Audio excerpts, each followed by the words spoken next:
Hello, good morning mga kabayan. Magbuhay farmer muna tayo kabayan. Kasi ang tema naman talaga ng ating vlog mga kabayan ay buhay barko at buhay farmer.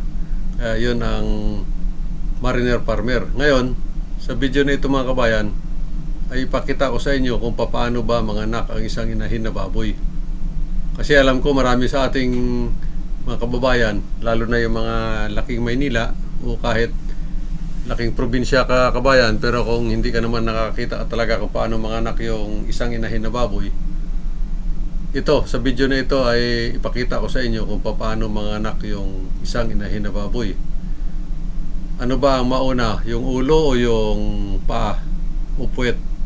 Kaya dito, panoorin nyo mga kabayan para kahit paano magkaroon din kayo ng ideya.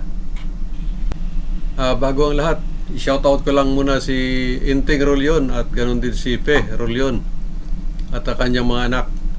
At ganoon din sa aking katiwala at tagapag-alaga ng aking mga inahin. Sakay Imon, shoutout sa iyo, Mon. Thank you. Ano ba talaga ang mauna? Ulo o yung paa o yung puwet? Ito, panoorin niyo mga kabayan. O ayan na kabayan, tingnan nyo. Ayan. Una ay ang ulo. Yay!